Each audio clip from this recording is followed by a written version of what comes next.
भगवत गीता, श्रीमद् भगवत गीता पढ़ेंगे आज हम। तो अभी हर्ष प्रभु जी का बर्थडे आएगा, तो उन्होंने उसी के बर्थडे के लिए ही भगवत गीता की क्लास भी रखवाई है अपने घर पे। तो आज हम भगवत गीता चौथा अध्याय 11वें नंबर श्लोक से स्टार्ट करेंगे।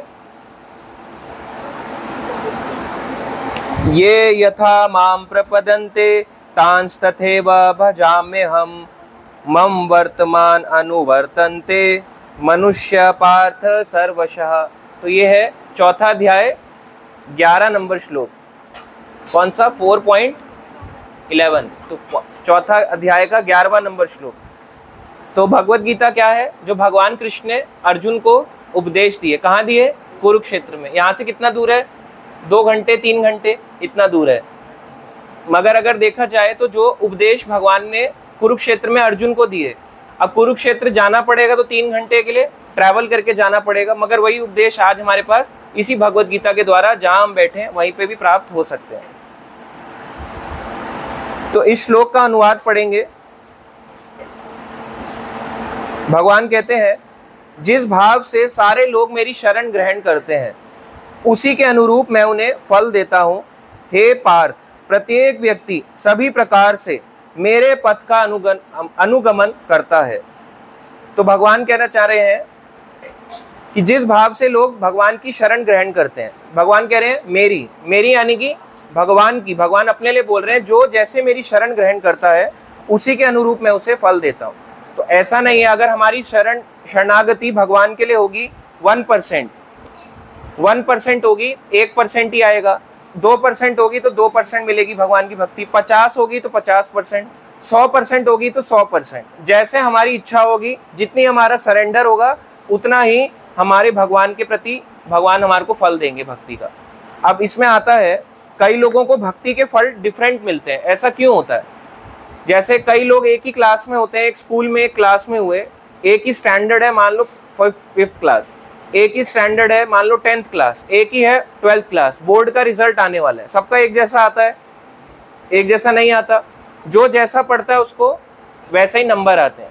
अब अलग बात है कि कोई जैक लगा दे, वो हमारे यहाँ पे होता है, मगर भगवान के उसमें ये सब नहीं चलेगा। भगवान जानते हैं इसके पीछे का भाव क्या है, क्योंकि हमारे यहाँ तो चीटिंग हो सकती है, जैक लगा दिया, नंबर आ गए, पेपर लीक हो गया 10th क्लास का, 12th क्लास का, बच्चों नंबर ले आए। मगर भगवान की भक्ति में ऐसा नहीं हो सकता, उसमें आप लीक नहीं कर सकते।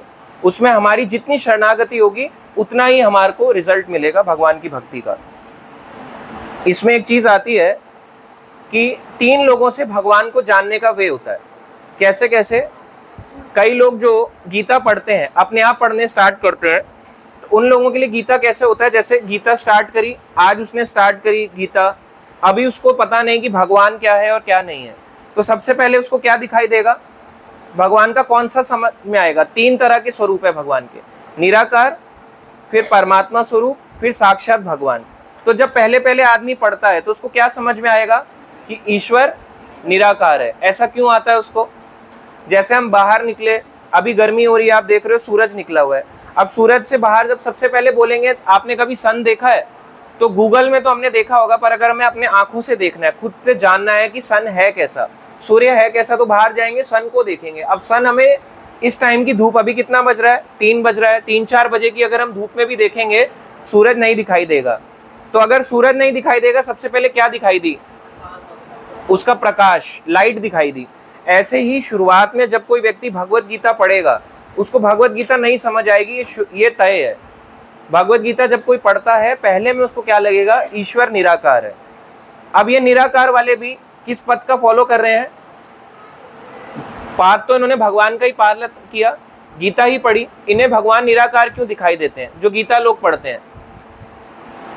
क्यों ऐसा होता है? क्योंकि भगवान के भक्तों के द्वारा वो भगवत गीता को नहीं पढ़ते।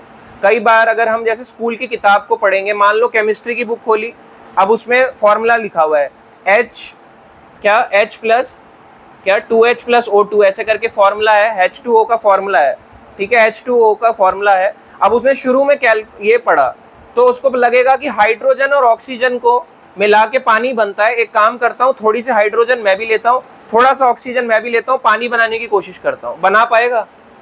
नहीं बना पाएगा। मगर उसने पढ़ा तो है कि हाइड्रोजन और ऑक्सीजन मिलके क्या बनता है? पानी बनता है। तो शुरुआत में उसको समझ नहीं आएगा कि कैसे बनता है।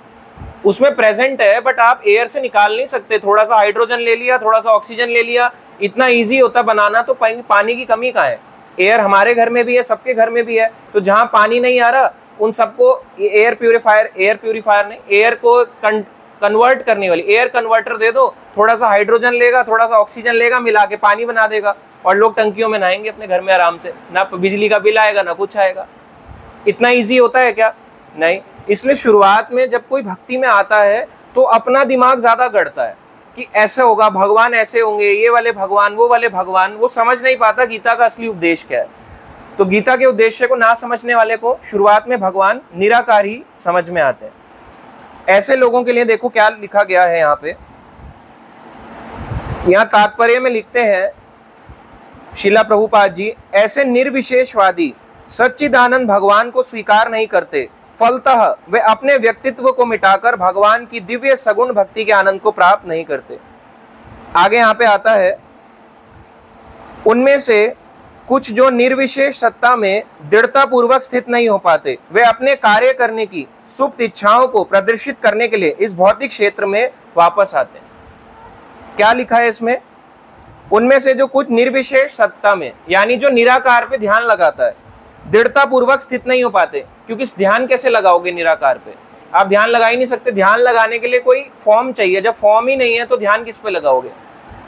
वे अपनी कार्य करने की सुप्त इच्छाओं को प्रदर्शित करने के लिए इस भौतिक क्षेत्र में वापस आते हैं। दोबारा से इस संसार में उन्हें आना पड़ता है। उन्हें वैकुंठ लोक में प्रवेश करने नहीं दिया जाता, किंतु उन्हें भौतिक लोक में कार्य करने का अवसर प्रदान किया जाता है। उन्हें दोबारा मौका दिया जाता है। वैकुंठ में प्रवेश नहीं मिलता। कोई अगर भगवान को निराकार माने गीता पढ़ के, उसको वैकुंठ में प्रवेश नहीं मिलेगा। वैकुंठ एक ऐसा जगत है जहाँ पे कोई पहुंच जाए, इस संसार में वापस नहीं आना। आप कहोगे ऐसा कैसे हो सकता है? ये तो काल्पनिक भी हो सकता है। मान लो ऐसी कोई जगह हुई नहीं, हम इतना पढ़े और हमारी जिंदगी वेस्ट हो गई, तो हम क्या करेंगे? हमारी जिंदगी अगर वेस्ट हो जाती है तो ये तो गलत हो गया। ऐसे में एक बारी एक भक्त ने भी पूछा प्रभुपाद जी को कि अगर वेस्ट हो गया, मान लो कि कुछ भी नहीं हुआ, भगवान भी नहीं हुए, वैकुंठ भी नहीं हुआ, गोलोक नहीं हुआ, आप जो बता रहे हो गीता में जो उपदेश है, मान लो ये सब झूठे निकले, तो आगे क्या होगा हम लोगों का? हमारा तो जिंदगी खराब हो गई। प्रभुपाद जी ने कहा कोई बात नहीं, कम से कम आपने एक अच्छा सतोगुणी जीवन तो बिताया। अब मान लो, अब मैंने आपकी बात मानी, अब आप मेरी बात मानो। मान लो यमराज भी हुए, पता चला भगवान भी हुए, पता चला वैकुंठ भी था, सब कुछ था, तो फिर क्या होगा? फिर उसको नरक में जाना पड़ेगा। इसलिए हम बोले ये चीजें काल्पनिक है, काल्पनिक नहीं है। आपने कभी कोरोना वायरस देखा है? किसी ने नहीं देखा। कोरोना वायरस किसी ने नहीं देखा, पर बिलीव है या नहीं है? है।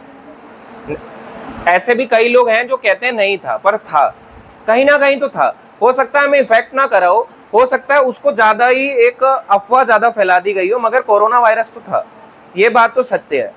तो हमने उसको आंखों से नहीं देखा, तो हम कैसे उस पर बिलीव कर रहे हैं? जिसने देखा उसकी आंखों से देख रहे हैं। जिसने देखा, किसने देखा? साइंटिस्ट ने माना, साइंटिस्ट ने कहा कि कोरोना वायरस होता है। उसने एक फॉर्म दिखाया ऐसे करके, छोटा सा ऐसे ऐसे करके, कोरोना वायरस है। अब वायरस का उसने फॉर्म दिखाया कहाँ पे? अपने माइक्रोस्कोप से चेक करा और उसने दिखाया। उसके पास क्या यंत्र था? माइक्रोस्कोप। ऐसे ही अगर कोई बोले भगवान जो है ये काल्पनिक है, निराकार है, तो इसका मतलब वो भगवान को देख नहीं पाया, तो माइक्रोस्कोप चाहिए होगा। अगर भगवान का स्वरूप देखना है ना, तो उसको शास्त्र पढ़ने होंगे। माइक्रोस्कोप क्या है? शास्त्र। भक्त चाहिए होंगे, गुरु चाहिए होंगे, तब जाके उसको पता चलेगा अरे भगवान तो होता है, निराकार नहीं होता। तो जो निराकार पे ध्यान लगाता है उसको दोबारा से इस संसार में आना पड़ता है, तो वैकुंठ में उसको प्रवेश नहीं मिलेगा। अगर निराकार पे ध्यान लगाओगे, ज्यादा से ज्यादा वैकुंठ के चारों तरफ लाइट है, जैसे सन के चारों तरफ लाइट है, वैकुंठ के चारों तरफ लाइट है, इसे कहते हैं ब्रह्म ज्योति। यहाँ पे व्यक्ति जाएगा और क्योंकि आत्मा को कुछ ना कुछ काम करना है, तो वापस इस संसार में आ जाएंगे। ब्रह्म ज्योति में करेगा क्या?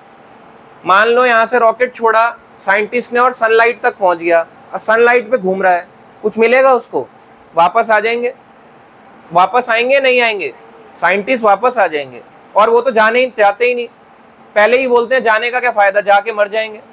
इसलिए जो लोग जो निराकार पे फोकस करते हैं, ध्यान लगाते हैं, वो ब्रह्म ज्योति में जाएंगे दोबारा से इस संसार में, उनको ज्यादा कुछ नहीं मिलने वाला। इसलिए ज्यादातर आप लोग देखते हैं कि जितने भी लोग गीता पढ़ रहे होते हैं वो यही नहीं जान पाते कि भगवान कौन। अलग अलग भगवान को अपने अपने गणना अनुसार बनाते हैं। हनुमान जी भगवान, शिव जी भगवान, गणेश जी भगवान, मगर भगवान कौन? भगवान कृष्ण। तो क्या हनुमान जी गलत है? नहीं। क्या शिव जी गलत है? नहीं। वो किस मार्ग को दिखा रहे हैं? जो रास्ता उन्होंने खुद को फॉलो किया वही रास्ता तो दिखा रहे हैं कि हमने भी इस मार्ग को फॉलो किया, हमने भी राम के नाम का जप किया, हमने भी कृष्ण नाम का जप किया, अब आप भी करो। हमने भी तो विष्णु का नाम लिया, अब आप भी करो। वो यही सिखाते हैं। मगर हम उनसे क्या सीखते हैं? शिव जी नशा करते हैं, सावन चल रहा है, शिव जी भांग पीते हैं, तो ये हमने बनाया, ऐसे शिव जी नहीं है। उन्होंने रास्ता क्या दिखाया? भक्ति का, भगवान का रास्ता दिखाया, मगर लोग अपने हिसाब से डाइवर्ट करते हैं। इसलिए यहाँ पे बोला गया जितनी उसकी भगवान के प्रति श्रद्धा होगी उतना ही उसे भक्ति का फल मिलेगा। अब आता है इसमें, एक हो गया निराकार वाले, इससे ऊपर आता है जो परमात्मा पे ध्यान लगाते हैं। अब ऐसे ध्यान योगी बहुत हैं। आप जब जाएंगे, जैसे ऋषिकेश की ओर को जाते हैं, जब ऋषिकेश में आगे को जाते हैं नीलकंठ पे, जो भक्त नहीं गए कभी इन्होंने देखा हो या सुना हो, जब नीलकंठ में हाइट पे जाते हैं तो पहाड़ है, पहाड़ के अंदर अंदर आपको लगेगा यहाँ बाघ ही रहते हैं, केवल बाघ, और वहां पे तेंदुए नहीं है, और भी बहुत चीजें हैं। तो वहां पे योगी लोग जाते हैं और बैठ जाते हैं। आज भी कलयुग में भी लोग ऐसे बैठ रहे हैं, वहां पे जाके ध्यान लगाते हैं। क्या करते हैं? गर्मी होती है तो चारों तरफ आग जला लेते हैं और आग के बीच में बैठते हैं ताकि उनको ज्यादा से ज्यादा गर्मी लगे, अपने शरीर को तपाते हैं और ज्यादा। और जब ठंड लगती है, जैसे हम अभी मई में गए थे, मई में जब हम स्नान करने घुसे तो पानी इतना ठंडा था ऋषिकेश में, गंगा का पानी इतना ठंडा, ऐसा चिल्ड वाटर। अभी भी आप जाओ, इतने लोग जो जा रहे हैं, क्यों करने जा रहे हैं? चिल करने जा रहे हैं। अभी भी चिल होता है पानी, गंगा का इतना पानी ठंडा होता है। तो जो लोग पानी में उतरते हैं, गर्मी में भी उन्हें ठंडा लगता है, तो वो लोग सर्दी में उतरते हैं, पानी में खड़े होकर तपस्या करते हैं, ठंडे पानी में। तो उनको ठंडे में भी और ठंडा चाहिए होता है और गर्मी में और गर्मी। इससे क्या होगा? इनको अलग अलग सिद्धियां मिल जाएंगी। किससे मिलती हैं? अलग अलग देवताओं द्वारा। जब इनको सिद्धि मिलती है तो कोई अपने आप को छोटा कर सकता है, कोई अपने आप को अलग अलग पार्ट्स में डिवाइड कर सकता है, एक स्वरूप से दो स्वरूप बना देगा। आप क्या हो गया? अरे आपको तो वहां देखा था, यहाँ भी घूम रहा होगा। ऐसे सिद्धि पुरुष होते हैं। कोई दिखेगा पानी से नदी क्रॉस कर लेगा, कहेगा तैरने की क्या जरूरत, मैं तो ऊपर से ही चला जाता हूँ पानी के ऊपर से। तो ऐसी ऐसी सिद्धियां हैं। कोई ऊंचा बना लेगा अपने आप को एकदम से, ऐसी ये सिद्धियां हैं। ये भक्ति नहीं है। ऐसी योग सिद्धि, यानी योग का अभ्यास करा इन सिद्धियों को पाने के लिए। तो क्या इन्हें भगवान मिले? नहीं मिले। अब योग जो पहले होता था, उस योग में भगवान की प्राप्ति होती थी। जैसे ध्रुव ने तपस्या करी तो क्या मिले? भगवान मिले। ऐसे कई भक्तों ने तपस्या करी तो वो भगवान के रास्ते के लिए होता था। अब लोग क्यों करते हैं तपस्या? सिद्धियां पाने के लिए, ताकि मैं और बलशाली और शक्तिशाली हो सकूं और उसका मिसयूज करूं। तो ये हो गया योगी का मार्ग। अब इनको जैसे इनकी श्रद्धा थी, भगवान ने उनको वही दिया।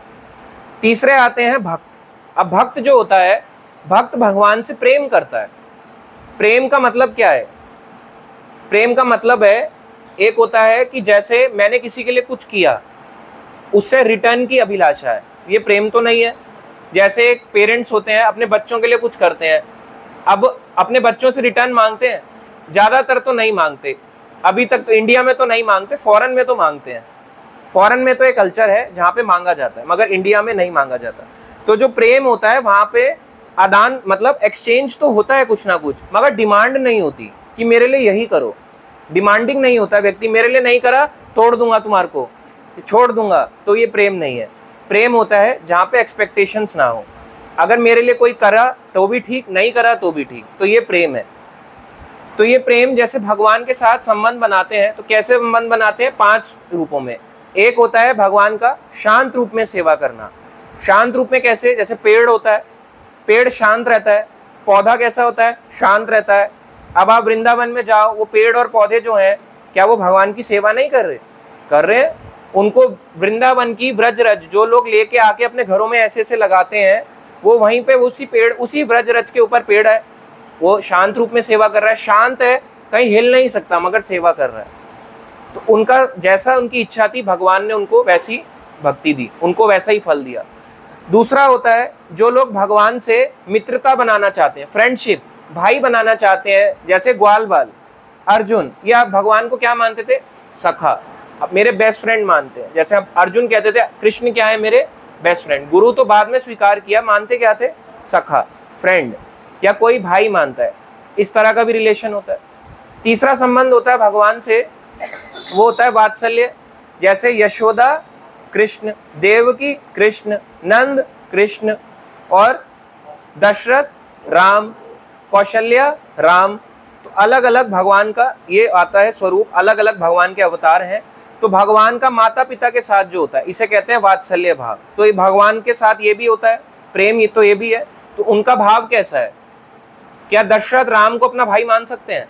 उन्होंने क्या माना? बेटा। उन्हें बेटे के रूप में देखा तो वैसे ही उनको स्वीकार करते हैं। अर्जुन क्या अपने आप को पिता मान सकते हैं? नहीं, अर्जुन अपने आप को सखा मानते, तो सखा रूप में। ये हो गए 3 संबंध।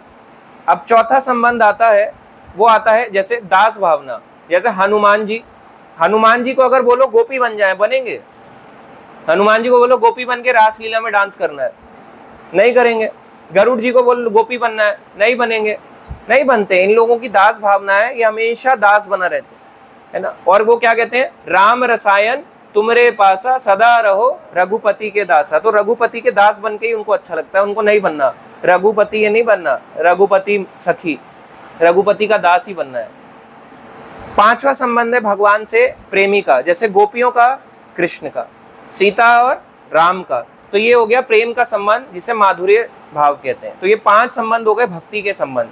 पहला हमने बताया निराकार, दूसरा उससे ऊपर योगी का मार्ग, तीसरा मार्ग भक्ति का। तो भक्ति में कितने? 5 संबंध बताए, शांत, दास, वात्सल्य, सखा और प्रेमी यानी माधुर्य। 5 भाव हो गए जो भगवान से। अब जिसका जैसा भाव है भगवान उसको वैसे भक्ति देंगे। कई लोगों को आपने देखा होगा वृंदावन में जाके लड्डू गोपाल को अपने गोदी में लेके घूमने की आदत होती है। अगर उनको बोलो कि इनको ये जो गोदी में जिनको आप अपना पुत्र मानते हो, मान वो पुत्र रहे हैं, वैसे तो जनरली वो भी नहीं मानते, क्योंकि पुत्र मानते तो उसी के साथ खा भी रहे हैं, गोदी में ऐसे ऐसे करके खा भी रहे हैं, उस पे गिर रही है सॉस चटनी, गिर रही है गोपाल पे, कह रहे हैं खाए जा रही है, मेरे पे गिरा रही है। तो ये नहीं मानते। असली मानते तो उनकी केयर करते, जैसे हम अपने बच्चे की करते हैं, ऐसे बच्चा है ऐसे करते केयर। नहीं तो हम उनको नॉर्मली छोड़ देंगे, छोड़ दो, सॉस गिर रही है गिरने दो, उनको गर्मी लग रही है लगने दो, कोई बात नहीं, भगवान तो ऐसे ही है, सब कुछ सह जाएंगे, उन्होंने तो सृष्टि बनाई है। इस तरह का भाव रखना ठीक नहीं है। तो ये भाव हो गए, जैसे भगवान के प्रति भाव होगा हमारा वैसे भगवान भक्ति देंगे। अब आता है इसमें अगला श्लोक 12वां नंबर।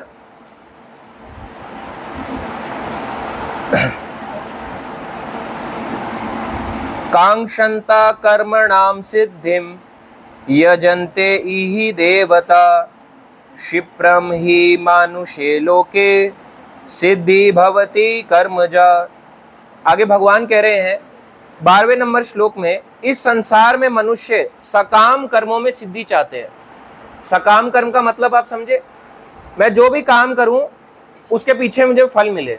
अगर आज मैं गरीबों को खाना खिलाऊं मेरा नाम बने, अगर आज मैं कहीं पे डोनेशन दूं तो मेरा नाम टाइल पे लिखा है, ये सकाम कर्म है, ये भक्ति नहीं है।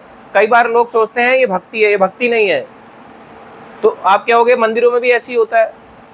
तो मंदिरों में ना, क्योंकि कोई दान देना ही नहीं चाहता, कराना पड़ता है, दे दो दे दो दे दो, टाइल पे नाम लिख देंगे आपका, पंखे पे लिख देंगे, कहीं तो दो दान। मगर देखा जाए तो ये सकाम कर्म है, भगवान से कहीं ना कहीं अभिलाषा है। क्योंकि जिसने दान दिया वो फिर टाइल पे लिखवाना क्यों चाहेगा? बोलेगा दे दिया मेरा नाम मत लिखो। ये सकाम कर्म। इस संसार में मनुष्य सकाम कर्म में सिद्धि चाहते हैं। फल स्वरूप वे देवताओं की पूजा करते हैं। देखा आपने, किसकी पूजा करते हैं? देवताओं की। यानी कि कृष्ण हमारी इच्छाएं पूरी नहीं करते। अगर आप कृष्ण से अपनी भौतिक इच्छा मांगोगे नहीं पूरी करेंगे, नहीं करेंगे। आप क्या होगे? तो इसका मतलब भक्ति छोड़ दो जब इच्छाएं पूरी नहीं करेंगे।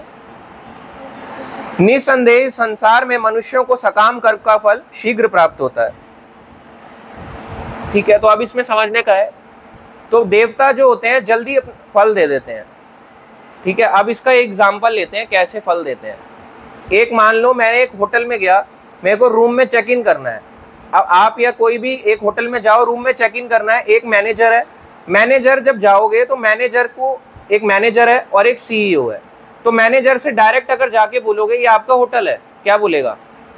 मेरा है। ऐसा तो नहीं बोलेगा मैनेजर, अरे नहीं नहीं तुम साइड हो जाओ ये मेरा होटल है, ऐसा नहीं बोल सकता। क्या बोलेगा? अगर कोई कंपनी में काम कर रहा है उस कंपनी का नाम लेगा, कहेगा मैं इस कंपनी का मैनेजर हूं, मगर इस कंपनी के ओनर कौन है? जो भी है, आनी आनी आनी करके जो भी है। तो तो इस तरह से कोई ना कोई ओनर होगा। तो अब ओनर वाले हैं, अब ओनर और मैनेजर में डिफरेंस है या नहीं है? अब भगवान कृष्ण कैसे हैं? ओनर। और देवता कैसे हैं? मैनेजर। तो ये तो नहीं कर सकते कि देवताओं का अनादर करोगे। मान लो एक ओनर है, अभी ओनर कंपनी में नहीं है, वो कहीं बाहर मस्ती मार रहा है, बाहर चला गया स्विट्जरलैंड और इधर उधर घूमने और फोटो खींच के डाल रहा है। अब मैनेजर है कंपनी में, मैनेजर को गाली सुना, तू कौन होता है बताऊं तेरे को, ये मैं भी कम नहीं हूँ, फ्री में रुकूंगा। अगर ऐसी बदनामी करेंगे ओनर को अच्छा लगेगा? तो जो देवी देवताओं का मजाक उड़ाता है उसको अच्छा लगेगा भगवान को कि अरे ये तो मेरे ही भक्त है, मेरे भक्तों का मजाक उड़ा रहे हैं? तो देवता और भगवान में डिफरेंस क्या है, ये समझने की बात है, इसमें बुद्धि लगानी पड़ती है। देवता जैसे एक प्राइम मिनिस्टर हुआ, उसके नीचे मिनिस्टर हो गए, railway minister, finance minister, chief minister, अलग अलग मिनिस्टर हैं। वैसे ही एक होटल का ओनर है, एक मैनेजर है। जब आप कंपनी में या होटल में जाते हो, चेक इन करते हो, चेक इन करते हुए मैनेजर पूछता है या रिसेप्शनिस्ट पूछता है, ये वाला होटल सर, ये वाली की है, यहाँ पे रुक जाओ। ऐसा ही बोलेगा। आपने की किससे ली, मैनेजर से या ओनर से? तो होटल का मालिक कौन हुआ? मैनेजर। मैनेजर कैसे होगा? जब की मैनेजर ने दी है, मैनेजर ने तो चाबी पकड़ाई है, वो अपनी ड्यूटी पूरी कर रहा है, मगर देने वाला उसके पीछे कौन था? ओनर। अगर वो पैसा ही नहीं देगा तो मैनेजर उसको चाबी देगा क्या? उसको उसकी कीमत देनी पड़ी। पैसा दिया तो मैनेजर ने कहा इस वाले होटल में जहाँ पे आप रुक रहे हो ये इस ओनर का है, मैं यहाँ पे मैनेजर हूँ, मैं आपको की पकड़ा रहा हूँ। तो किसने दी? मैनेजर ने। होटल मैनेजर का नहीं है, होटल तो उसके मालिक का ही है, ओनर का ही है। ऐसे ही जब हम भगवान की भक्ति करते हैं, जब हमें लगता है हमारे भगवान इच्छा पूरी नहीं करते, चलो अब नवरात्रे करें, चलो गणेश जी की पूजा करें, जब वो अलग अलग पूजाओं में निकलता है तो इसका मतलब वो गलत नहीं है, पर उसने क्योंकि मांगा ही वही। अब उसने मांगा, गणेश जी से मांगा कि मुझे कार दिला दे, नवरात्रे का व्रत करके मुझे ये दिला दो, 16 सोमवार करके चतुर्मास में मुझे अच्छा पति दिला दो, उसको वही मिलने वाला है। 16 सोमवार वाले कई होंगे। तो 16 सोमवार करके लोग क्या चाहते हैं? अच्छा पति। कुछ ना कुछ सबकी अभिलाषाएं रहती हैं। तो जिनको भक्ति चाहिए होगी, अगर हम मैनेजर से जाके बोलेंगे कि ना मैं यहाँ पे रूम के लिए नहीं आया हूँ, मैं किस लिए आया हूँ, मैं ओनर को जानना चाहता हूँ, तो मैनेजर मिलाएगा या नहीं मिलाएगा? बेइज्जती करेगा या ओनर की? कहेगा बेकार है, बेकार है, बड़ा आया ओनर, मैं ही हूँ असली मालिक, ऐसा तो नहीं कहेगा। क्योंकि आदमी जो है, व्यक्ति किस लिए आया? केवल एक कमरा पाने कि मुझे थोड़े टाइम के लिए मैं इसका रेंट भरूंगा, मुझे कमरा दे दो, ऐशो आराम में रहूंगा, घूमूंगा फिरूंगा, वापस आ जाऊंगा, छुट्टी मना के घर चला जाऊंगा। मांगा ही इतना, तो मैनेजर ने दिलाया भी उतना। अगर वो मैनेजर से मांगता कि मुझे भगवान चाहिए, मतलब मैनेजर से मांगता ओनर से मिला दो, तो मैनेजर मिलाएंगे या नहीं मिलाएंगे? ऐसी जो देवी देवताओं के व्रत करता है, यदि वो ये मांगता है कि मुझे भगवान की भक्ति दे दो, तब तो ठीक है, उसके पीछे का उद्देश्य हमारा वही नहीं है। तो अगर हम देवी देवताओं को पूज रहे हैं तो वो एक तरह से देखा जाए तो वो इच्छा तो पूरी कर देंगे, मगर भक्ति नहीं मिलेगी। यही यहाँ पे लिखा है, सकाम कर्मों में सिद्धि चाहते हैं। और ये कौन पूरा करता है? देवता। इसलिए देवता कहते हैं, भगवान कहते हैं देख मैं तो नहीं देने वाला। भगवान कहते हैं मैं वो दूंगा जो तुझे भक्ति में बनाए रखेगा, वो कभी नहीं दूंगा जो तुझे मेरी भक्ति से, मेरे पास आने से दूर ले जाएगा। अगर भगवान से कोई चीज दूर कर दे, भगवान चाहेंगे ये सारा संसार जो मैंने बनाया, ये जो मैंने प्राणी मनुष्य बनाए, मनुष्य मुझसे दूर हो जाए, इसलिए वो ऐसी चीज नहीं देते। आपको लगेगा ऐसा क्यों कर रहे हैं, भगवान तो चीटिंग कर रहे हैं, मगर उसके पीछे हम नहीं जानते कि क्या कारण है।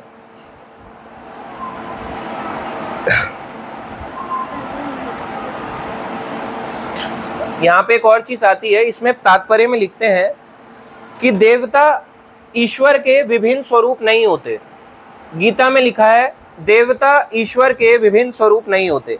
तीसरे लाइन में लिखा है तात्पर्य में, किंतु वे ईश्वर के विभिन्न अंश होते हैं। यानी भगवान के स्वरूप नहीं है देवता। आपने अगर मैनेजर को पूजा करी, अगर आपने मैनेजर के साथ अच्छी बनाई, ओनर से क्या अच्छी बन जाएगी? मैनेजर अलग है, ओनर अलग है। अगर आपकी फाइनेंस मिनिस्टर के साथ बैठना उठना है तो क्या प्राइम मिनिस्टर के साथ भी बन जाएगा? अप्रोच लगा सकता है मगर बनेगा नहीं, जरूरी नहीं है बनेगा। हर किसी के साथ डिफरेंट है। अगर मैंने दिल्ली टू बॉम्बे की टिकट ली, क्या वो चेन्नई पहुंचा देगी? अगर मैंने दिल्ली टू मैंने ली केरला की, मैंने एक फ्लाइट ली, तो क्या वो अमेरिका पहुंचा देगी? नहीं। जहां का आप टिकट लोगे वहीं पहुंचाएंगे।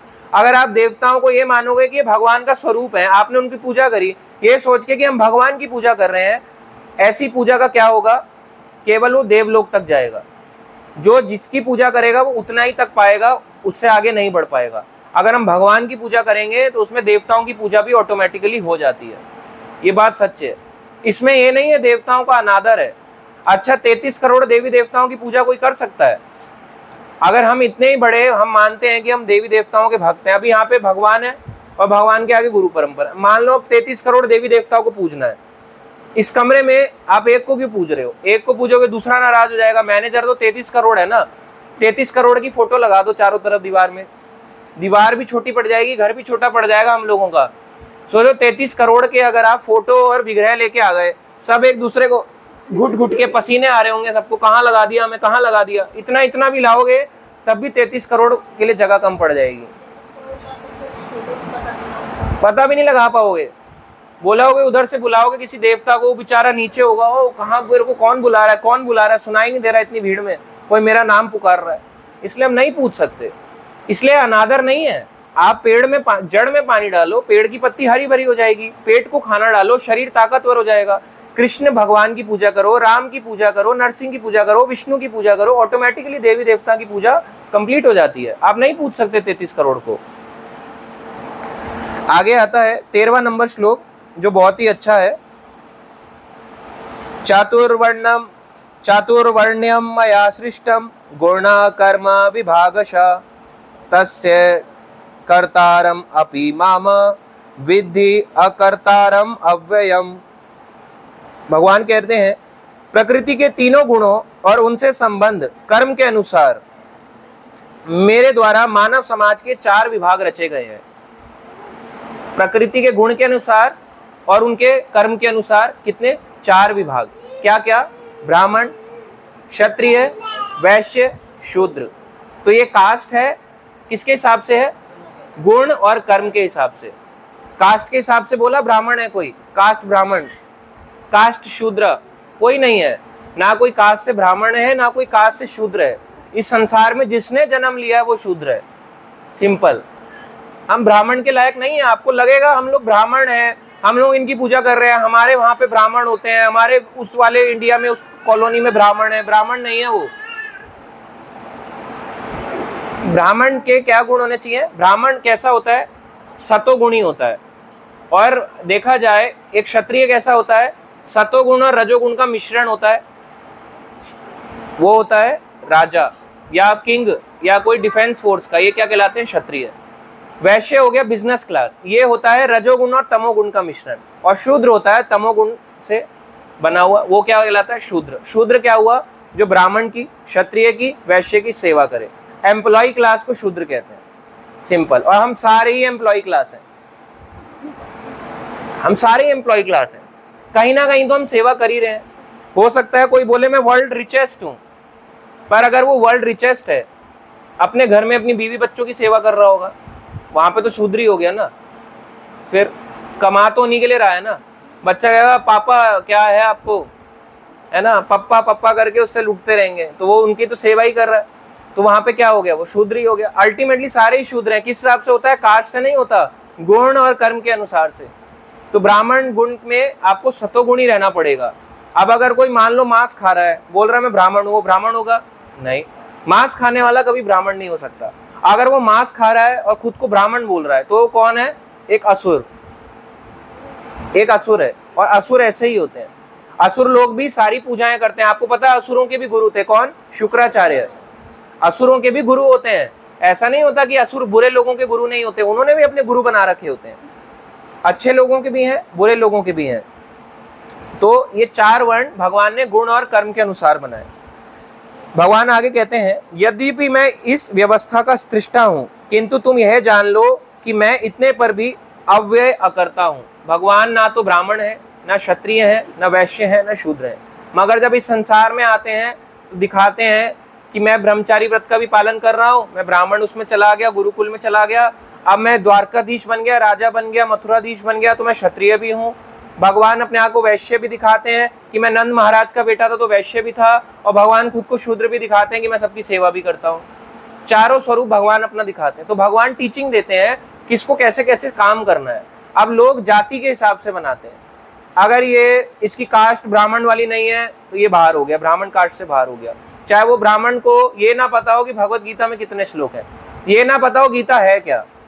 कईयों को पूछो गीता क्या है, कहते ये क्या है। कई लोगों को ये भी नहीं पता, बोल रहे हैं ब्राह्मण है, बाय कास्ट ब्राह्मण है। उनको पूछो ऐसा क्यों, बोले मेरे पेरेंट्स ने कहा था हम ब्राह्मण कास्ट के हैं, हम ब्राह्मण में ही लड़की देखते हैं, हम ब्राह्मण में ही लड़का देखते हैं। आप देखो आपके गुण और कर्म क्या है। अगर हमारे गुण और कर्म शूद्र जैसे हैं, हम केवल सेवा करना जानते हैं, मगर सतोगुण हमारा एनवायरमेंट 0 है, तो हम कैसे बोल सकते हैं हम ब्राह्मण है। तो ब्राह्मण नहीं है, ब्राह्मण क्षत्रिय वैश्य शूद्र अपने गुण और कर्म के अनुसार होता है। मगर वैष्णव ब्राह्मण से भी ऊपर होता है। क्यों? एक शूद्र भी वैष्णव हो सकता है, एक वैश्य भी वैष्णव हो सकता है, क्षत्रिय भी वैष्णव हो सकता है, ब्राह्मण भी वैष्णव हो सकता है। वैष्णव इसलिए सबसे ऊंचा है।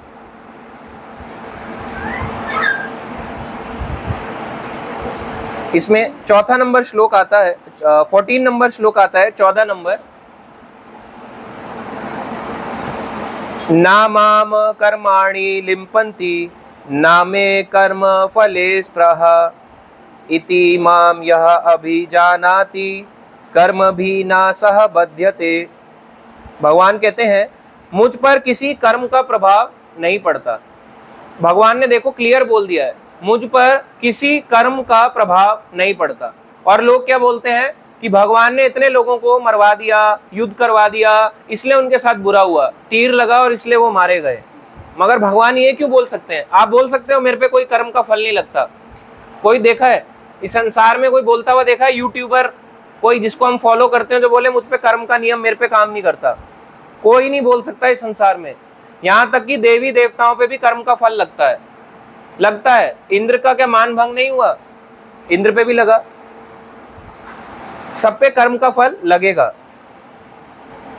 ना ही मैं कर्म फल की कामना करता हूं। भगवान कह रहे हैं मेरे को कोई कर्म फल नहीं चाहिए, मुझे दो मिले ना मिले, मेरी कोई कर्म फल की अभिलाषा नहीं है।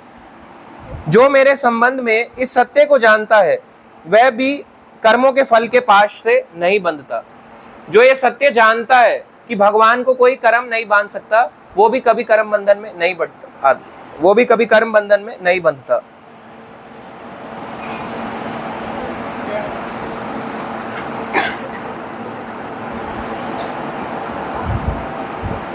जैसे भगवान ने, आपने देखा जरासंध की सेना, अगर आपने सुना हो, पता है जरासंध कौन थे? कंस के ससुर थे। तो जब कंस मारा गया, पता चला तो जरासंध कहाँ का राजा था? मगध। आज के समय कहाँ पे आता है? बिहार। तो वहां से आया जरासंध ने कहाँ पे? मथुरा पे अटैक करना चाहा। कितनी बार?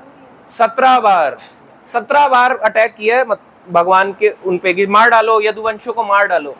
मगर कृष्ण बलराम ऐसे जाते थे, 17 बार मार डाला। जितनी सेना आती थी मार डाला। अब देखो भगवान ने जरासंध को नहीं मारा। क्यों नहीं मारा पता है? क्या भगवान मार नहीं सकते थे? भगवान देखो मान भंग करते रहते हैं बार बार। क्षत्रिय के लिए सबसे बड़ा अपमान क्या है? उसको वापस, उसकी सेना को हरा दो और उसको, उसके हर चीज को डिस्ट्रॉय कर दो और उसको वापस भेज दो। ना उसे बंदी बनाओ, ना उसे मारो, ना उसे प्रताड़ो। केवल वापस आ रहा है और ऐसे पैदल चल के फिर बिहार मगध में आ रहा है, ऐसे चल के मगध में आ रहा है। कह रहे कहाँ है आपकी सेना, कहाँ गए? बोले हार गया। फिर दूसरी बार आया, फिर वापस हार गया। उसके लिए अपमान है, बहुत बड़ा अपमान होता है। राजा के लिए बहुत बड़ा अपमान है। मान लो कोई कंट्री हो रही है, दो कंट्री की लड़ाई हो रही है, जैसे रशिया यूक्रेन की लड़ाई हो रही है। अब मान लो कोई एक कंट्री हार रही है, एक कंट्री हारने के बाद वहां से प्राइम मिनिस्टर को पैदल छोड़ दिया और वो पैदल आ रहे हैं अपनी कंट्री में। अच्छा लगेगा उनके सिटीजन्स को? अरे प्राइम मिनिस्टर है, पहचान भी नहीं पाएंगे आधे लोग सड़क से कौन निकला। इसलिए उसकी भगवान ने मान भंग करते रहते हैं, जिसको जितना मान भंग होता है। और देखो 17 बार मारने के बाद, जरासंध को हराने के बाद, फिर भी क्या भगवान पे पाप लगा? इसलिए भगवान को कर्म फल नहीं बांधता। हम एक की भी हत्या करेंगे तो हमें पाप लगेगा। अगर हम ऐसे करके मच्छर मार रहे हैं तो उसका पाप लगेगा। मच्छर मारने का पाप लगता है। कुछ भी हम चीज मारेंगे उसका पाप लगेगा। कोई संसार में पाप से मुक्त नहीं हो सकता। मच्छर नहीं मारना चाहिए, ये बात तो सच है। पर क्या करें ऐसे केस में? कुछ ना कुछ क्या कर सकते हैं आप? या तो पहले ही बंद रख दो जाली लगा के दरवाजे को, या फिर ओडोमॉस लगा लो, या फिर आप कुछ जला लो, या गोबर के जो उपले आते हैं छोटे छोटे आजकल वो भी आते हैं, वो जला लो। कुछ तो करना पड़ेगा, मारेंगे तो कर्म बंधन तो लगेगा, ये बात 100% सच है। अब 15वां नंबर श्लोक है,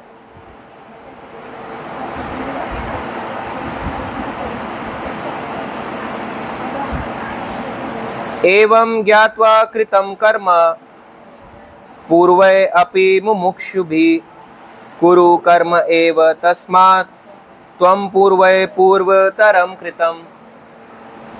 प्राचीन काल में समस्त मुक्त आत्माओं ने मेरे दिव्य प्रकृति को जान करके ही कर्म किया। कब? प्राचीन काल में।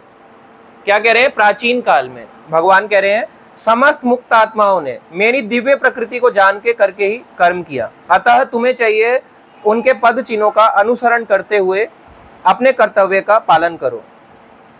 तो भगवान कह रहे हैं प्राचीन काल में ऐसे कई मेरे भक्त रह चुके हैं, मुक्त आत्मा रह चुके हैं, जिन्होंने मेरे पद चिन्हों का मेरे को फॉलो किया।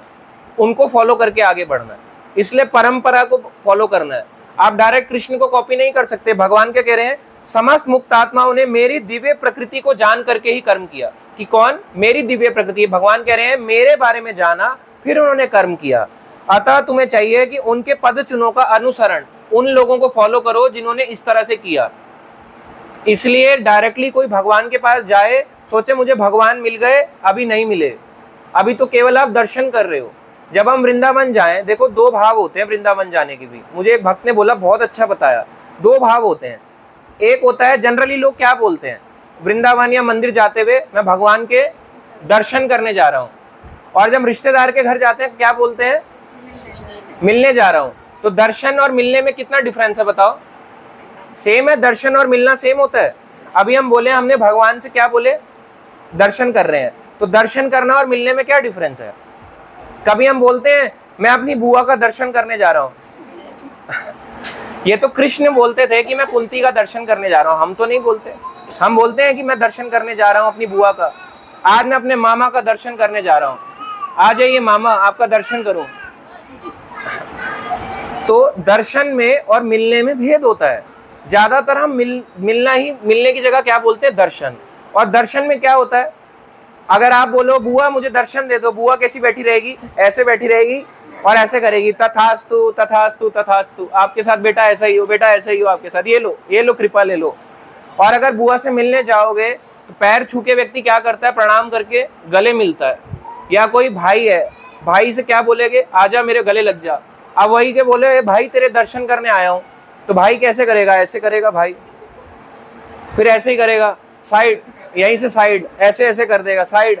तो दर्शन करने में और मिलने में भेद है। जब हम बोलते हैं वृंदावन जा रहा हूँ तो भगवान से मिलने जा रहा हूँ, मगर मिलने कहाँ जाते हैं? और जब मिलने जाते हैं तो क्या लेके जाते हैं भगवान के लिए? बोले मैं मंदिर में मिलने जा रहा हूँ, आज मैं द्वारका जा रहा हूँ, मैं रोहिणी जा रहा हूँ, ईस्ट कैलाश जा रहा हूँ, नोएडा जा रहा हूँ, गुड़गांव जा रहा हूँ, वृंदावन जा रहा हूँ, मायापुर जा रहा हूँ, जगन्नाथपुरी जा रहा हूँ, भगवान से मिलने जा रहा हूँ। दर्शन में जब हम जाते हैं तो केवल देखा, ऐसे हाथ जोड़ा, घर बंगला, लड़की, अच्छा स्वास्थ्य, 4 मकान, प्रॉपर्टी किराए से, और 4-5 प्रॉपर्टी किराए पे, खूब है ना, पैसिव इनकम, सब कुछ मांग डालते हैं अंदर ही अंदर पूरा भर भर के ऐसे करके। ये क्या है? मिलना हुआ? दर्शन है, ये दर्शन है। इसलिए भगवान मिलते भी ऐसे, कहते करते रह ले, दूंगा ही नहीं, एक भी चीज नहीं दूंगा तेरे को, क्योंकि तूने वो मांगा जो तेरे को भक्ति से दूर ले जाएगा। अब भगवान ये नहीं देंगे, फिर वो क्या करेगा? भगवान की भक्ति को छोड़ के अलग अलग देवी देवताओं पे जाएगा, इस तरह से। अब शिव जी बैठे होते हैं, शिव जी बैठे हैं, अब सावन के महीने चल रहे हैं, बेचारे बैठे होते हैं, शांत अवस्था में है शिव जी। एक बार एकदम देखो उनको, शांत रहते हैं। जब भी आप जाओ शिवलिंग के पास, शिव जी शांत रहते हैं। मगर जब आप उनके फॉलोअर्स के पास जाओ, कैसे होते हैं? हुड़दंग मचाने वाले। शिव जी शांत है, ऐसे बैठे हुए हैं, ध्यान लगा रहे हैं, हाथ में रुद्राक्ष है, शांत से बैठे हुए हैं। और जो उनके फॉलोअर हैं, क्या गाना चल रहा है? बकड़ बूम बूम, बकड़ बूम बूम, और तेज तेज म्यूजिक चल रहा है। तो ये सच में फॉलोअर हैं। आप देखो क्या फॉलो कर रहे हैं। बोल रहे शिव जी नशा कर रहे हैं, वो कर रहे हैं, उनके ऊपर जल डाल रहे हैं, बेचारे वो आज बैठे हुए हैं। क्या साल में शिव जी सावन में ही नहाते हैं? 12 महीने नहाते ही नहीं है। ऐसा होता है हमने आपने देखा है? हम लोग हैं क्या 12 महीने में एक बार नहाने वाले? 1 महीना नहाते हैं, 30 दिन, 365 माइनस 30, 335 दिन नहीं नहाते। ऐसा कोई है कि 335 दिन नहीं नहाते? 30 दिन बाल्टियां भर भर के लोग नहला रहे हैं। बोले साल का कोटा कर रहे हैं अपना पूरा। ये लो, आज गंगा से लेके जाएंगे, ये लो शिव जी पे डाले जा रहे हैं, ये लो शिव जी बेचारे बैठे हुए हैं, रुद्राक्ष लेके माला कर रहे हैं, विष्णु के नाम की आराधना कर रहे हैं, और उनके ऊपर पानी डाले जा रहे हो, गीले हुए जा रहे हैं शिव जी ऊपर से नीचे तक। और हाँ, और बाल्टियां बाल्टियां डाल रहे हैं उनके ऊपर, बाल्टियां डाल रहे हैं, दूध डाल रहे हैं, बेचारे वो भीगते जा रहे हैं। कहेंगे बस कर, कितना नहलाएगा। वो तो शिव जी शांत है, इतने शांत मुद्रा में ध्यान नहीं देते। अगर हम जैसे होते ऐसे करके अभी निकालते अपनी तलवार, गदा या कुछ जो भी मिल जाए, बंदूक, टेबल उठा के, बताऊं तेरे को कितनी बाल्टियां डाल रहा है। हम नहीं सहनशील, इसलिए देवताओं की अनादर नहीं है ये सच्चाई है। आप शिव जी से क्या मांगने जा रहे हो? आप शिव जी से इच्छा पूरी करने, बाल्टियां चढ़ाने जा रहे हो, इससे कुछ नहीं होगा। शिव जी के पास बैठो, प्रार्थना करो कि मुझे भी, आप अगर विष्णु भक्ति कर रहे हो, आप ध्यान लगाए बैठे हो, तो हम भी तो किसी पे ध्यान लगाए। आपके ध्यान का ऑब्जेक्ट कौन है? वो कहते हैं आराधना नाम सर्वेशाम विष्णु और आराधना नाम परम। सारी आराधनाओं में से परम आराधना भगवान विष्णु की है। मैं तो उनका ध्यान करता हूँ। आप भी मांगो कि मुझे भी ध्यान, मुझे भी सिखाओ कैसे करते हैं। मगर हम क्या कर रहे हैं? अपनी इच्छा इच्छा इच्छा। शिव जी कहते हैं चल इतनी इच्छा का देख, ऐसा नहीं, मैं अपनी भक्ति डिस्टर्ब नहीं करूंगा, ले ले, ये ले ले, ये ले ले। तो इच्छा इसलिए पूरी करते रहते हैं क्योंकि उनको भक्ति में आगे ही नहीं बढ़ना, वो उनको टीच क्यों करेंगे? इसलिए उनकी इच्छा शक्तिशाली है, इच्छा पूरी करते रहते हैं, ये लो ये लो ये लो, सारी इच्छाएं ले लो, और उनके भक्त उन्हीं के खिलाफ हो जाते हैं फिर।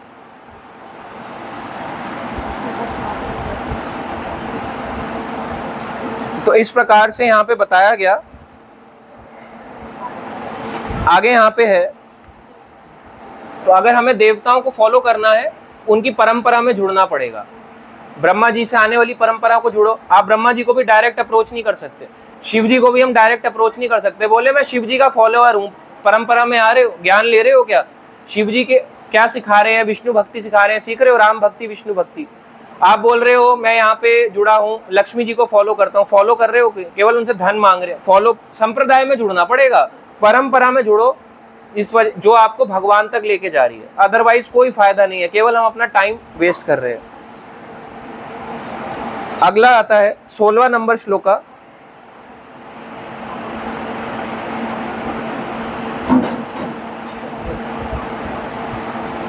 किम कर्म किम अकर्म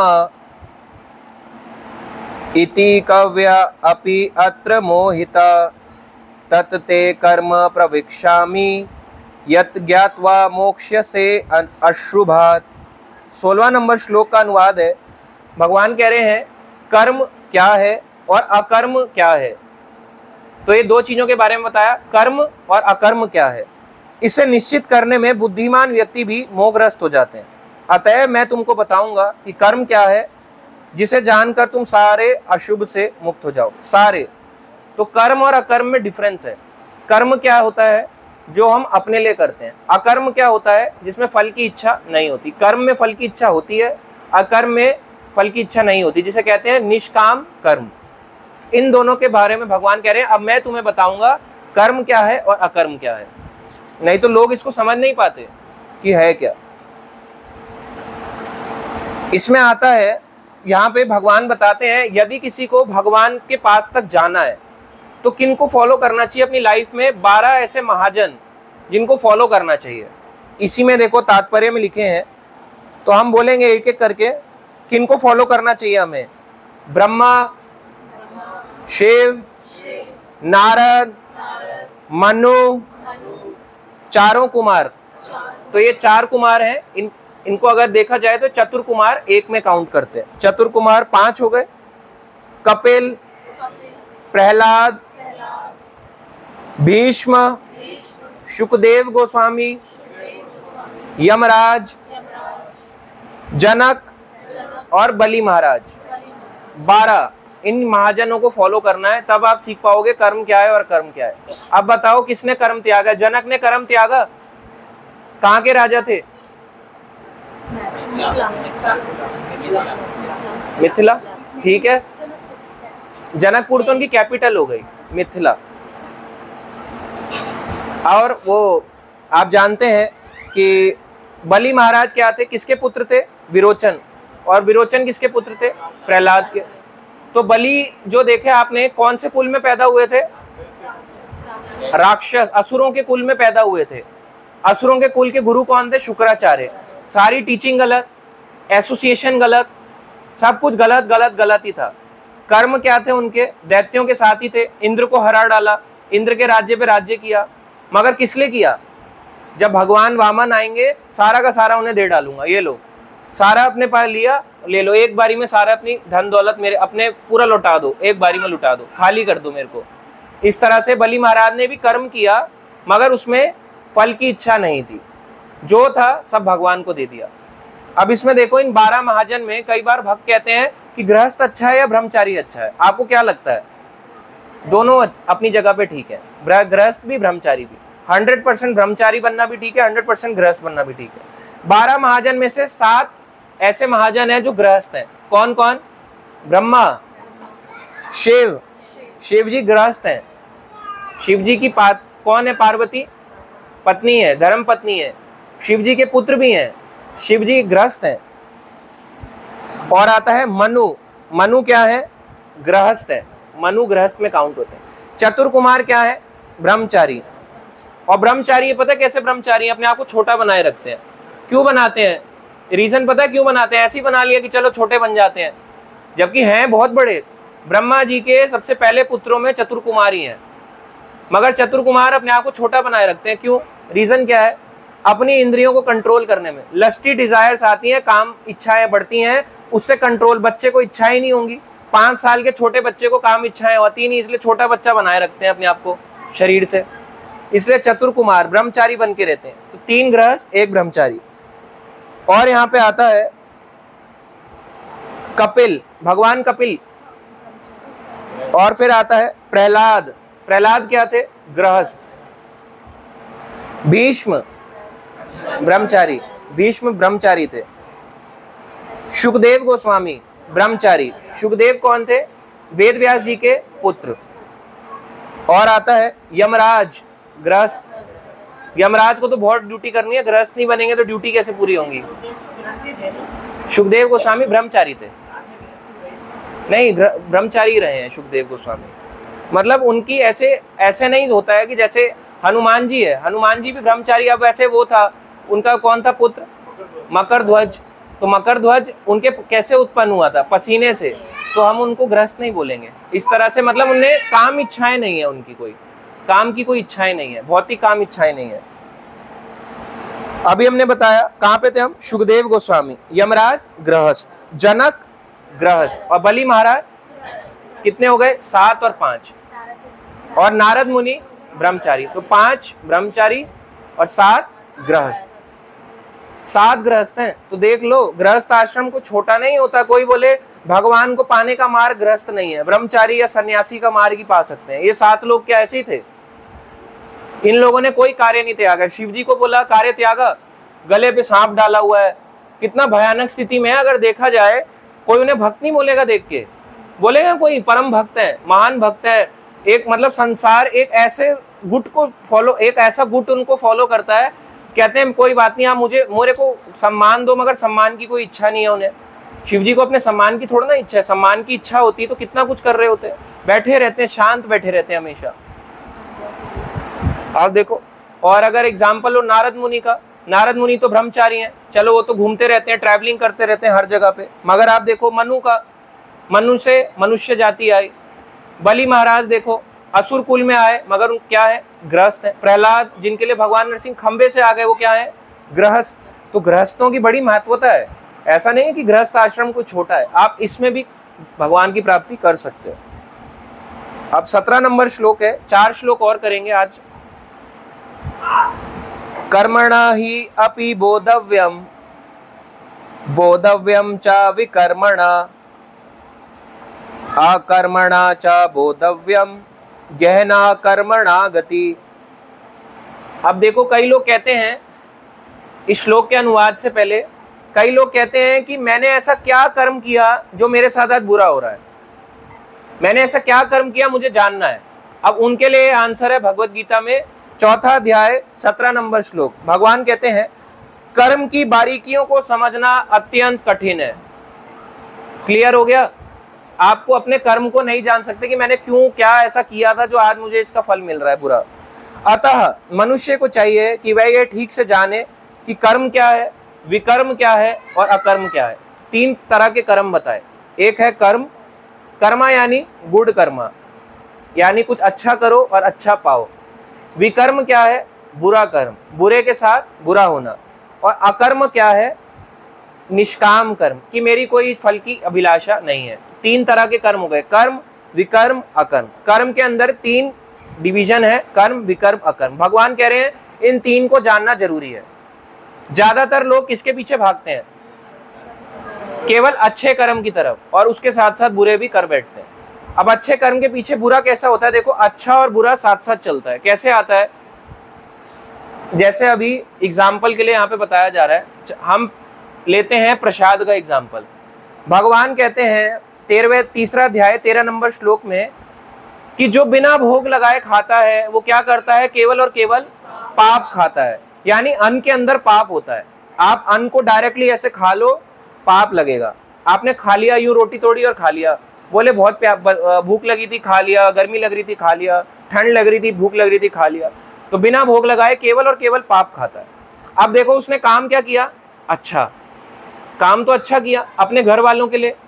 हो सकता है आज वो भंडारा करने जा रहा हो, भंडारा गया, ऐसे करके रखा किसी आगे मूर्ति के आगे, बोले ये लो, और उसके बाद ऐसे करके मिला दिया।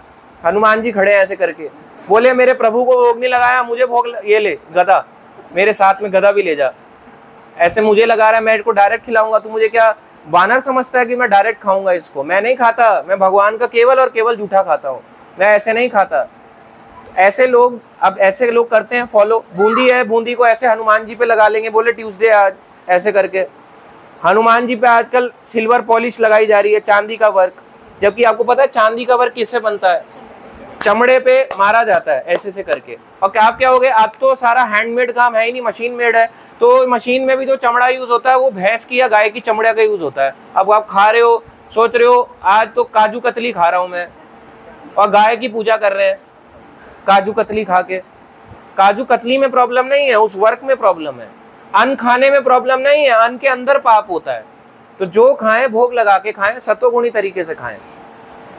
तो जब हम भोग लगाते हैं तो भगवान उसमें से पाप को निकाल लेते हैं और उसमें से प्रसाद दे देते हैं।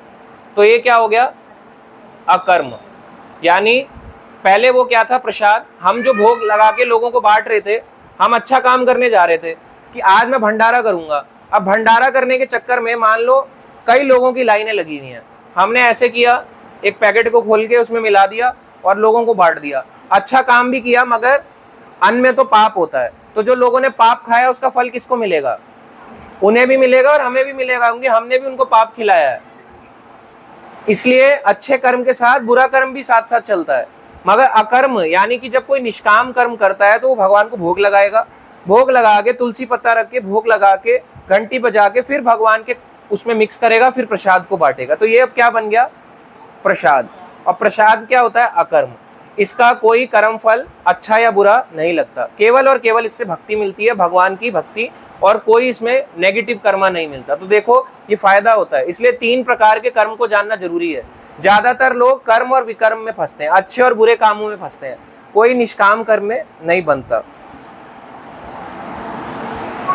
18वां नंबर श्लोक है आज का। कर्मणि अकर्म यः पश्येत अकर्मणि च कर्म यः स बुद्धिमान मनुष्येषु सह युक्तः कृतस्त्र कर्म कृता। जो मनुष्य कर्म में अकर्म और अकर्म में कर्म देखता है वह सभी मनुष्य में बुद्धिमान है। कर्म में अकर्म का मतलब क्या हुआ, कर्म में अकर्म का मतलब है कि जो काम करें उसमें फल की इच्छा ना रखें, और अकर्म कर रहे हैं जो बिना फल की इच्छा के कर रहे हैं, ये ना समझे कि इसमें ये मेरा कर्म नहीं है। यानी कि आसान शब्दों में देखा जाए, जो हम काम करते हैं, जो हमारे कार्य हैं, रोज के कर्म हैं, जो भी हम काम कर रहे हैं, अगर उसमें हमारे फल की इच्छा नहीं है और वो काम हम भगवान को समर्पित कर देते हैं। एग्जाम्पल के लिए ऐसे कुछ ने कुछ कमाया, जैसे किसी ने मंथ में 10,000 रुपये कमाए, 10,000 में से उसने बोला कि 1,000 रुपये मेरे भगवान है, मैं इनके लिए कुछ लाऊंगा, कुछ ना कुछ सेवा करूंगा, इनके लिए कपड़े लाऊंगा, कुछ ना कुछ करूंगा, इनके लिए कुछ अच्छे से मंदिर बनवाऊंगा, या कुछ भी करा, ये भगवान की सेवा में चला गया, तो ये क्या हो गया? अकर्मा। और जो ये भगवान के लिए कर रहा है इसको क्या समझे? ये भी कर्म है, ये कोई फालतू नहीं है कि बस एक मूर्ति है, मूर्ति के लिए रख दिया, फोटो के लिए रख दिया। भगवान तो ऐसे खा नहीं सकते। अगर भगवान खंबे से आ सकते हैं तो यहाँ से नहीं खा सकते? खा सकते हैं भगवान। एक बारी अमेरिका में एक व्यक्ति था, तो प्रचार कर रहा था, किताबें बांट रहा था, ये लो किताब ले लो, गीता ले लो, गीता ले लो, गीता ले लो, सबको बांटने लग गया। तो कई आए, अब बाइकर्स आए, बाइकर का गैंग आया, अब वो उसको घूरने लग गया, है ना। तो वो बाइकर गैंग उसके पीछे पड़ गया। तो जब वो भागा भागा, भक्त भागा, कह रहे आज तो मैं बचूंगा नहीं, आज तो लगता है मुझे मार ही डालेंगे, मार डालेंगे। तो भागा भागा भागा गली के अंदर कहीं जाके छुप गया।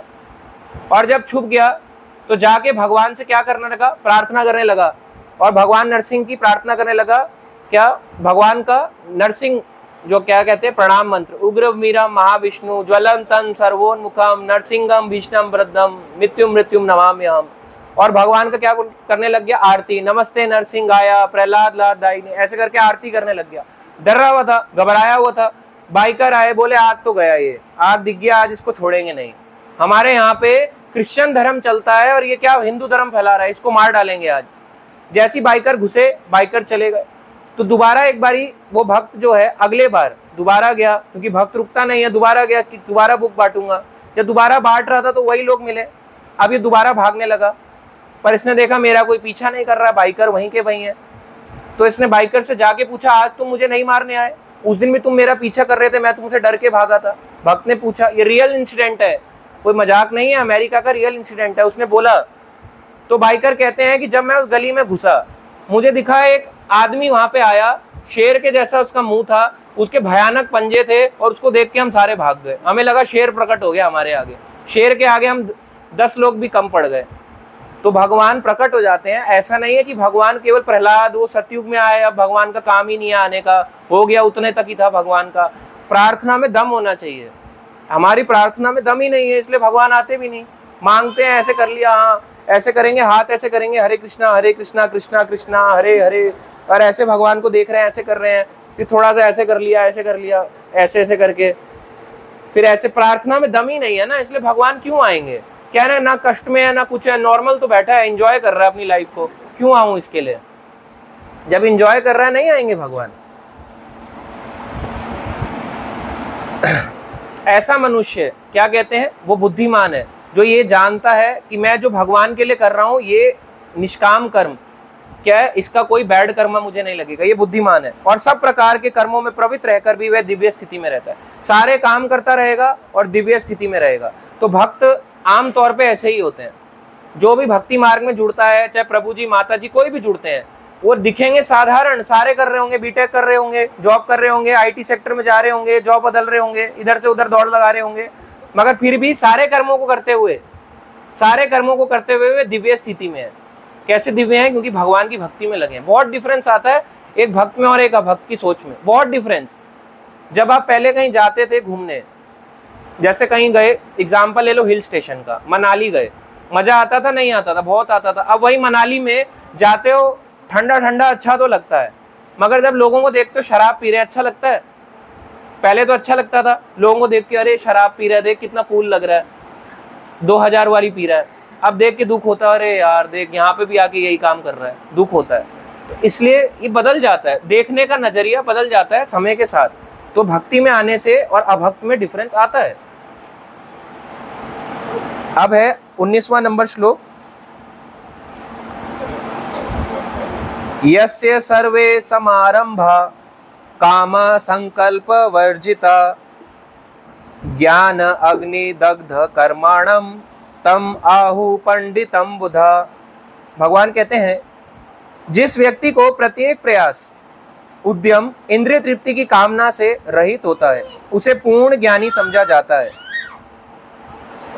तो पूर्ण ज्ञानी कौन है? जो इंद्रिय तृप्ति में ना लगे, आईटी में ना लगे।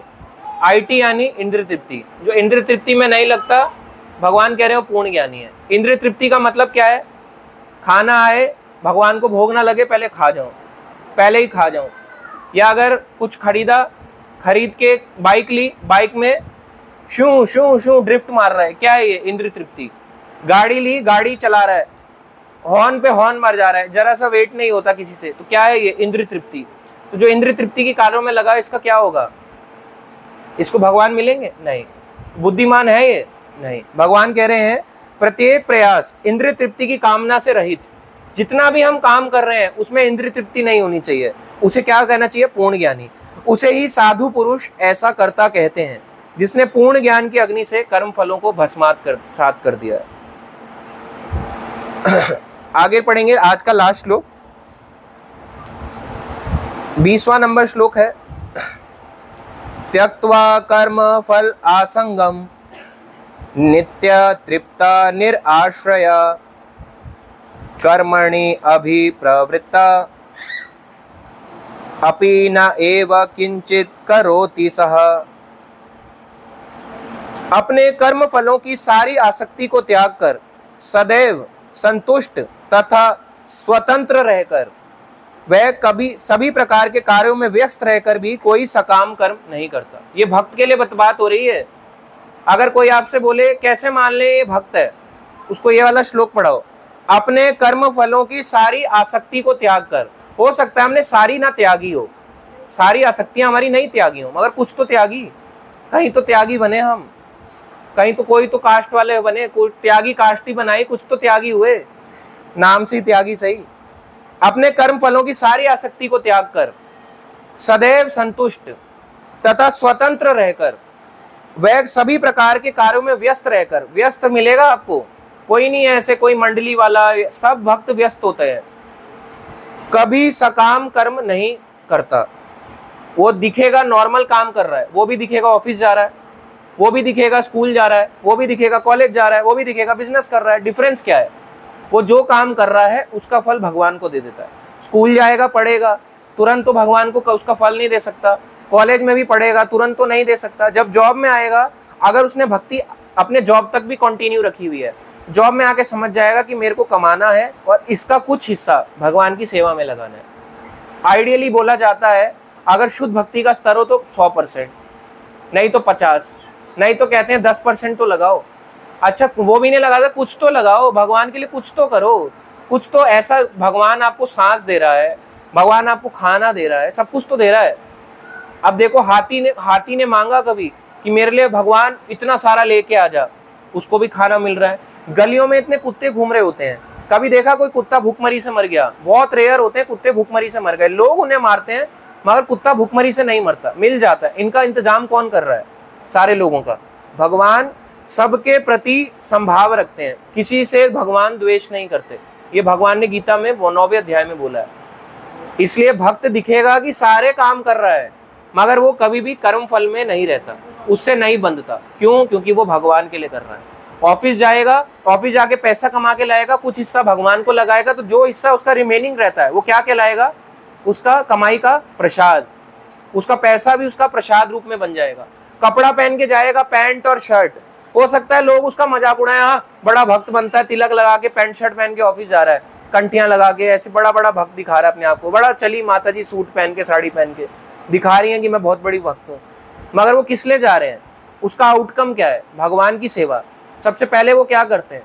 भगवान मैं कमा के लाया हूँ, कमाई का कुछ हिस्सा बताइए आपके लिए क्या खरीदे। देखेगा भगवान के पास कपड़ा है, मैं अपना कपड़ा लेने से पहले देख लूँ भगवान कितने कपड़े पहनते हैं। मेरे पास है, मेरा अलमारी से कपड़े गिरने को हो रहे हैं और भगवान की अलमारी बेचारा ड्रॉर भी नहीं भर पा रही,